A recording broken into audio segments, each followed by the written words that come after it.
And as you can see, we have a deck of 52 different cards. And I'm going to ask one of you to choose a card. Okay? So, who's going to do it? Declan? Put your finger anywhere in there and take the card out. And, okay. And you can actually show it to me, it's okay. Show it to everybody.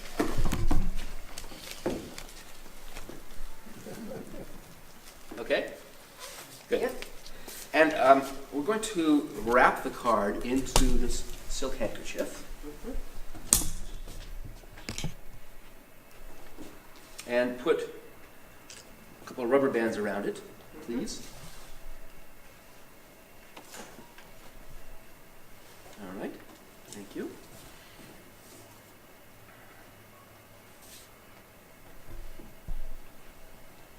Okay. All right. You want to show everybody that's in there? Show everybody that the card is in the handkerchief. Okay.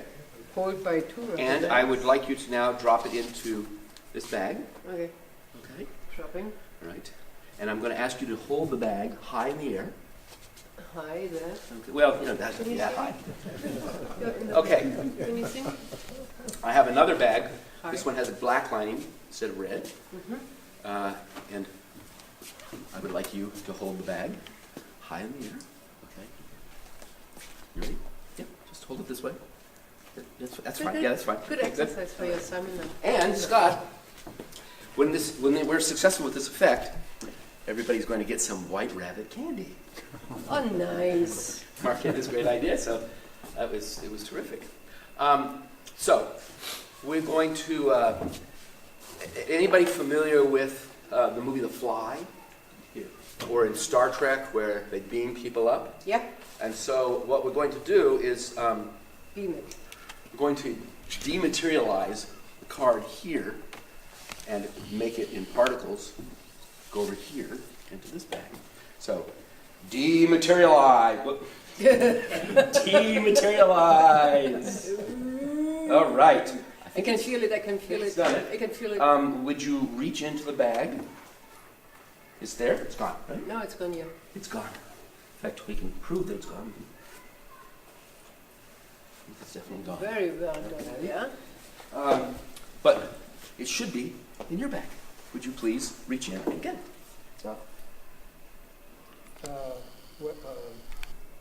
Well, it's, There's no card. yeah, just handkerchief. No card. Well, we did partially, so I think it's good enough a reward to be able to have some candy. Yeah. So, Scott, if you could open the I candy want to so make we sure can pass that it around to folks everybody. can really get a good look at this candy. There's another one there. And Oh, Oh, Wait a what's in minute. there? what's in the card? What's in the can? There's a card. Which cards? Oh, it's our card. That's it. But you guys have kind of been cheated on the candy. We need to do something about that. Let's see. Why don't we put the card into this box? Okay. Sounds good. Let's go and post it up so you can see there. See that it's in there. Okay, I see it in there. Yeah. Okay. And Wow. there's candy. And what's in the middle of the candy? Oh, let's see. Another card. The card. No card. It's your card. So have some candy. Okay.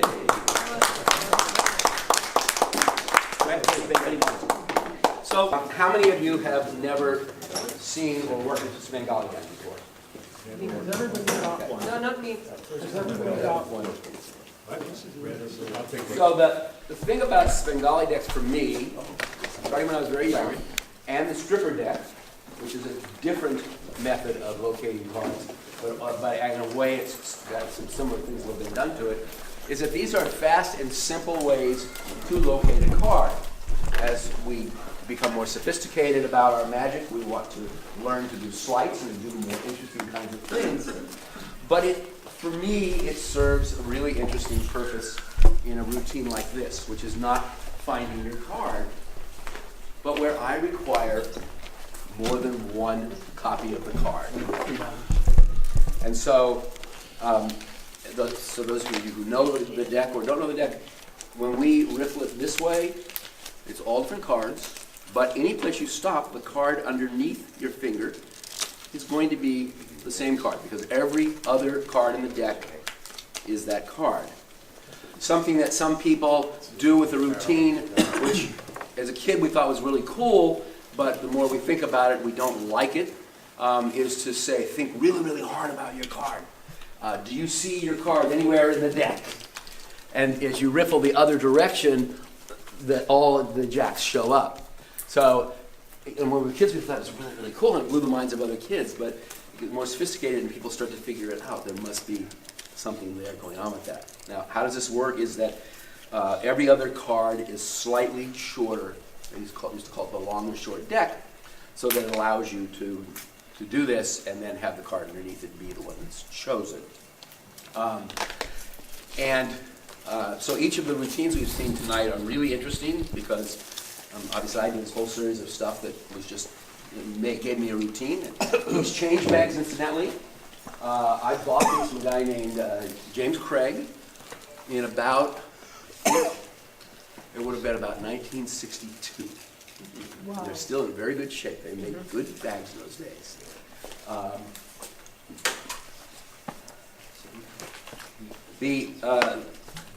The concept, well, okay, so does anybody have any questions about the basic mechanics of this? Okay, we've got it all down. Does everybody know what the stripper deck is? No. Yes. Stripper deck is a deck of cards where every card is different, but one end is slightly tapered, so it's narrower than the other, and when you have somebody choose a card, while they're looking at their card, you turn the deck around, so when they insert the card back into it, one card is slightly wider than the rest.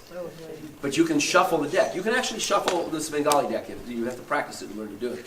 But with the stripper, it's great because you can just shuffle with your heart's delight, and you can make that card appear in your fingers instantaneously, because all you have to do is you just go like this, it just comes out. So then you can manipulate it whatever you want.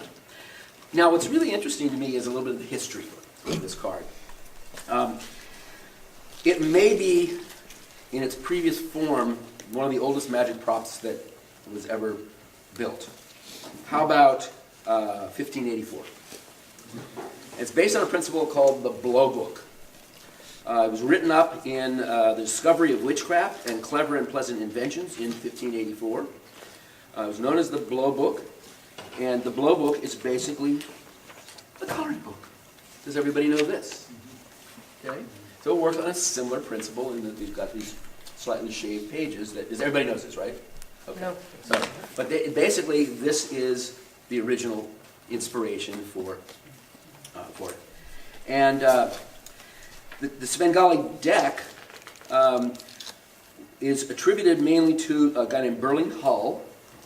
There's some question as to whether he really invented it or not, but supposedly he took this idea from the Blow Books and he applied it to cards.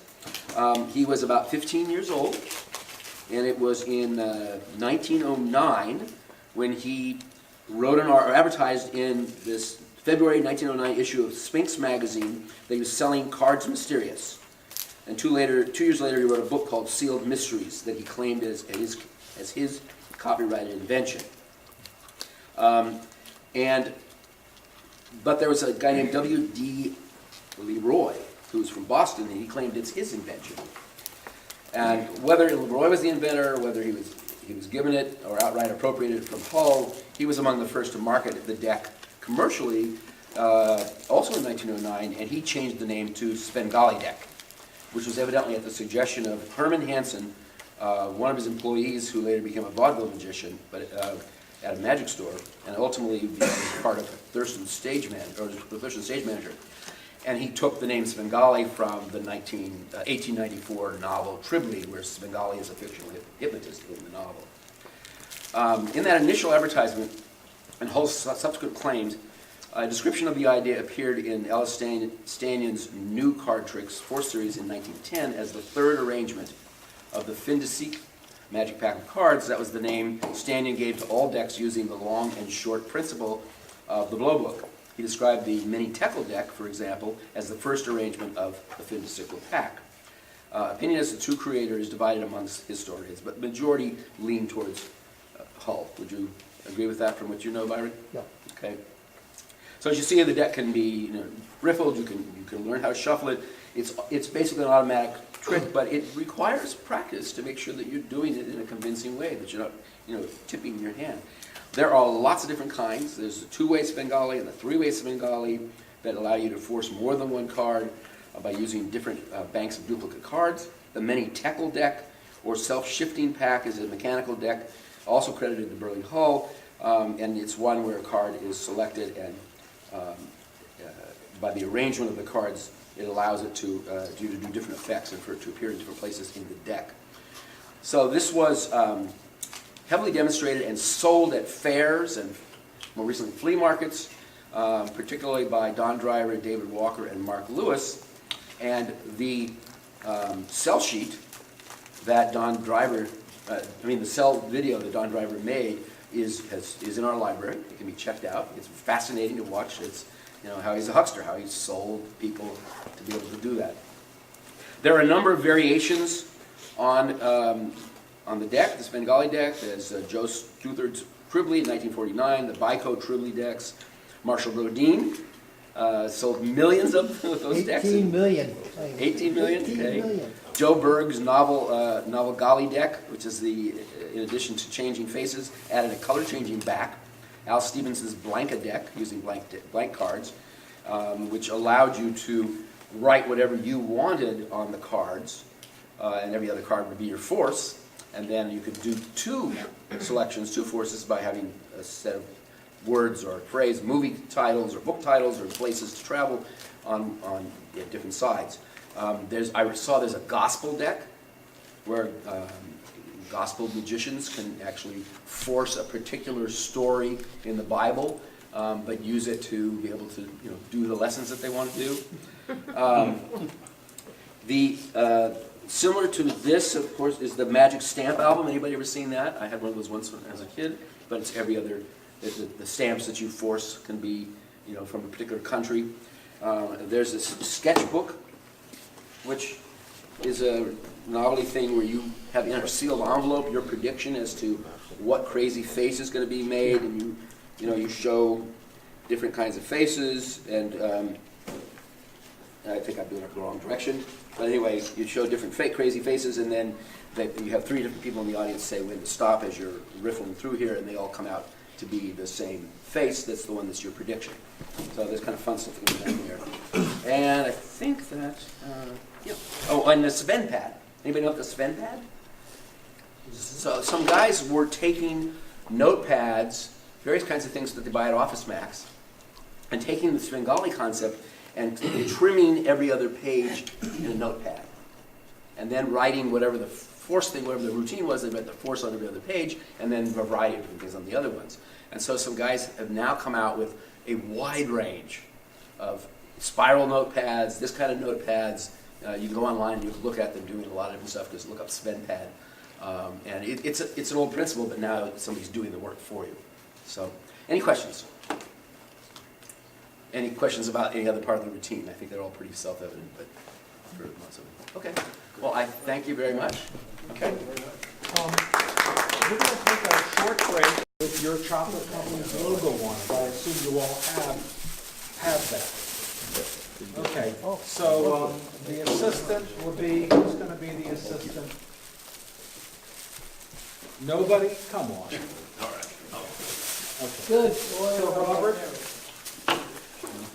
Okay, so I want you to hold your finger like that and stick it in the deck anywhere. Here, take the card, throw it to the audience. Okay? Put it back. Put it back in the deck. I'm going to take the deck of cards and put it in the box and close the box. Okay. Okay? I'm going to put the box in the bag. Okay? Okay. The closed box is in the bag, and I'm going to lower the rope. 1 second.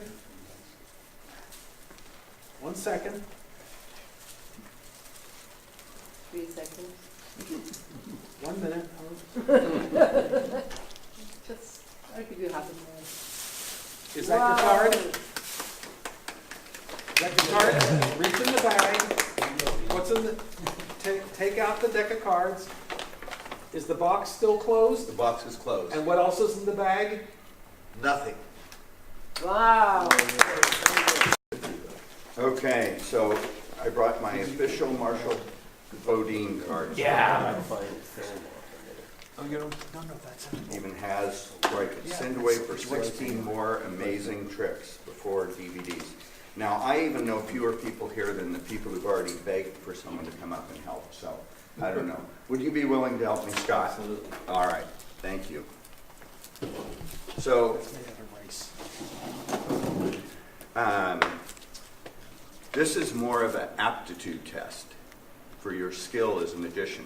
Now, I could riffle the cards and have you say stop, but that wouldn't be too effective because I would see the card. So rather than do that, tell me when to stop. Stop. Okay? Can you look at that card? Yep. Okay? Don't look.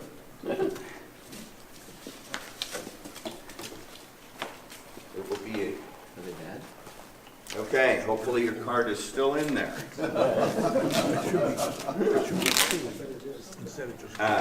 Now, what I want you to do is you're going to tell me when to stop again.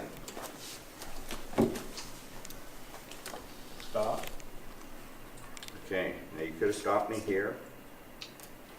And you did, Yes. and there's your card. Nice. Since it is an aptitude test, we'll try it. And where do you think your card might be? Okay, so we're going to put this little token on there. Now you could have picked this stack, but you didn't, and that's not your card. You could have picked this one. It's not your card. And you could have picked this one, That's his not your card. card. His card was the 9 or the 8? I have no clue. It was the 8? Yes. So Okay, that's, I should have gone through that, got rid of that 9 beforehand. That should have been the ones I dropped on the floor. Would you be so kind as to turn over the top card there? nice. Okay. Thank you, sir. Now, try another. Is that a legitimate die there, or? Yes. Okay. So roll the die. 3. 1, 2, 3.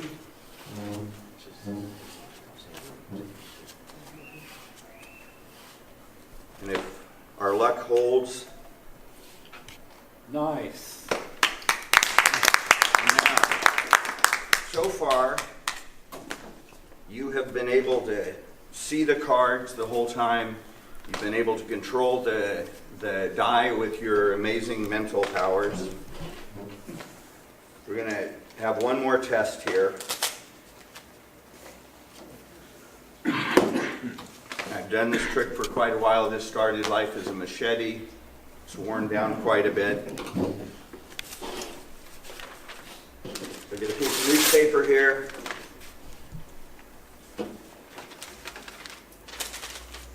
We'll seal it up. Would you be so kind as to stab the knife somewhere in the middle of there? Yes. Through the paper.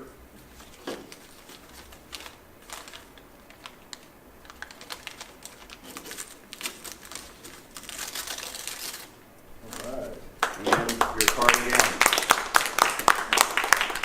Thank you very much, Scott. Thank you for your kindness on that last bit. That'll be our secret. Yeah. Okay, thank you.